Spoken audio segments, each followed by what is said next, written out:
O Instituto Nacional de Estatística tornou públicas algumas estatísticas, alguns dados sobre a população residente em Portugal. Neste momento, a população residente já ultrapassa os 11 milhões de pessoas, portanto 11,4 salvo erro, e venho mostrar-vos a mudança demográfica que, apesar de algumas pessoas pensarem que abrandou nos últimos 3 anos, 4, vocês vão ver que nos últimos 5, quando olharmos para o agregado, nos últimos 4 em concreto, 2022 até 2026, no caso só 2025, 2026 ainda não terminou, vocês vão ver aqui um agregado de números, de dados que vão ser chocantes, diria eu. Vamos ver a notícia e fazer uns comentários. Ora, como eu dizia, Portugal ganha 825 mil habitantes e população imigrante dispara para 1,6 milhões de pessoas, que era basicamente os dados que já tinham sido adiantados pelo Governo, salvo erro, e que foram agora confirmados pelo INE. Portugal ultrapassou os 11,4 milhões de habitantes, com a população estrangeira a mais do que duplicar. Segundo os dados do Instituto Nacional de Estatística, portanto o INE, em apenas 4 anos os imigrantes representam 14% dos residentes do país. Portugal continua a crescer em número de habitantes, mas a transformação demográfica do país está a ser impulsionada sobretudo pela imigração. Os dados divulgados esta segunda-feira pelo Instituto Nacional de Estatística revelam que em 31 de dezembro de 2025, portanto, há 6 meses atrás, já não estamos a falar de dados atuais, são dados que já têm 6 meses, tínhamos 11.424.000 pessoas em Portugal, mais 36 mil do que no ano anterior, o que representa um crescimento de 0,32%. Ou seja, realmente, segundo o que se diz aqui, houve um abrandamento na entrada, mas não houve um estanque na entrada, ou seja, realmente entraram menos pessoas, mas na prática continuaram a entrar pessoas e o saldo migratório continua positivo, o que significa que, por muito que estas medidas, como eu próprio cheguei a dizer, inclusive é sobre o fim do regime de manifestação de interesse e tudo mais, eu cheguei a dizer neste canal, esta medida do Governo, que é positiva, pela qual nós pedíamos há muito tempo esta medida, ao fim do regime de manifestação de interesse, nós sabemos perfeitamente que o fim desse regime não iria significar um saldo migratório negativo. Na prática, só iria significar única e exclusivamente uma diminuição nas entradas. Não quer dizer que o saldo migratório não continuasse a ser positivo e, no fundo, não estivéssemos a falar de uma substituição populacional mais lenta, mas na prática continua a acontecer. Mas enfim, vamos ver os dados com mais detalhe, que eu acho que isto é interessante. Contudo, é a evolução registada nos últimos 4 anos que mais se destaca. Entre 2021 e 2025, e portanto relembro que aqui já estão basicamente incluídos os 2 anos do governo da AD, a população residente aumentou em 824 mil pessoas, um crescimento sem precedentes recentes, fortemente influenciado pelos fluxos migratórios registados após a pandemia. Os anos de 2022, 23 e 24 concentraram os maiores aumentos populacionais, com acréscimos de 330 mil, de 274 mil e de 182 mil habitantes respectivamente. Ou seja, era o que eu estava a dizer. Não é que as entradas não tenham diminuído, elas realmente diminuíram, mas continua, o problema no fundo continua, é exatamente o mesmo problema, e quer dizer, no espaço de 4 anos termos 800 mil pessoas a entrar para um país que tem 10 milhões, quer dizer, hoje em dia tem 11,4 milhões, é uma loucura completa.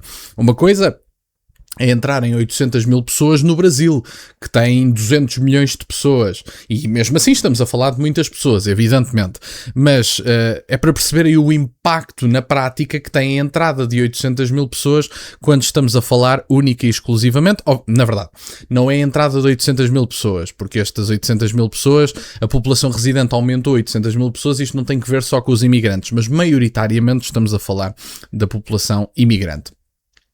Paralelamente, a população estrangeira residente em Portugal atingiu um novo máximo histórico. No final de 2025 viviam então os 1,6 milhões, arredondado, de estrangeiros, o que equivale a 14% da população total. Em apenas 4 anos o número de residentes estrangeiros mais do que duplicou, registrando um aumento de 849 mil pessoas. Em termos proporcionais, o peso da população estrangeira cresceu 6,9 pontos percentuais desde 2021. E depois a questão é mesmo esta. É que as pessoas não percebem, essencialmente, que enquanto insistem em ofender as pessoas que querem falar sobre a questão migratória, não percebem que, essencialmente, o que essas pessoas pedem é que a imigração tenha números residuais. No fundo é isto, quer dizer, porque não é normal terem basicamente 1,6 milhões de pessoas e as entradas continuam.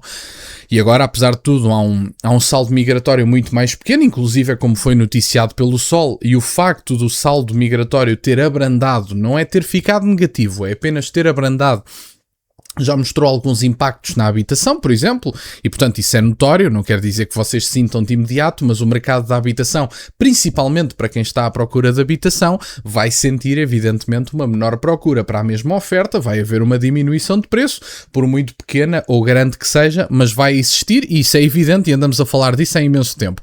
Agora, olhar para esta situação e depois também é importante olharmos para a questão do índice de envelhecimento e percebermos exatamente a representatividade dos jovens e dos idosos nesta população nacional, em termos de população residente em Portugal.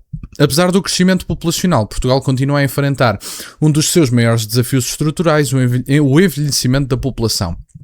Segundo o INE, o índice de envelhecimento atingiu os 188 idosos por cada 100 jovens, acima dos 178,3 registados em 2021. Isto significa que existe atualmente quase 2 idosos por cada jovem residente no país. E esta é que é a questão. Ou seja, como estamos a expulsar, e basicamente foram em 2025 ou 2024, salvo erro, 60 a 70 mil jovens, para um país como o nosso, as pessoas olham para o número 60 mil e tratam-no como algo insignificante, mas para um país como o nosso, 60 mil jovens é algo absolutamente inacreditável. E apenas num ano, eu diria que proporcionalmente, se calhar só países em guerra é que exportam tantos jovens como os nossos, inclusive as jovens que estudaram em Portugal, que têm as competências, que vão lá para fora enriquecer-se a si mesmos e aos países para o qual escolheram ir. E nós aqui em Portugal acabamos por ficar com uma mão de obra barata, semi-escrava no fundo, que serve apenas para determinados setores que se calhar se não tivessem tanto o dumping salarial como a pressão da mão de obra barata, acabariam por ter que inovar e provavelmente ficariam mais eficientes não necessitando desta mão de obra, mas acabamos por ignorar o que aconteceu, por exemplo, na apanha da fruta em determinados países do norte da Europa, que tornam isto relativamente evidente, mas pronto, as pessoas depois também veem o que querem ver, evidentemente, e olham para os dados a curto prazo e dizem, bom, mas ou é isto ou não é. As pessoas nem têm o pensamento de, enfim, colocarem em cima da mesa um projeto de longo prazo, colocarem em cima da mesa que os problemas não se resolvem todos de hoje para amanhã, os repatriamentos em massa acontecendo, evidentemente que depois, com políticas de natalidade, e, entre outras coisas, as coisas demoram o seu tempo a voltar ao normal, mas evidentemente que as coisas não são do dia para a noite. Ainda assim, a idade mediana da população recuou ligeiramente, passando dos 46,1 anos em 2021 para 45,8 anos em 2025, reflexo do reforço relativo da população em idade ativa. Portanto, meus caros, basicamente é isto.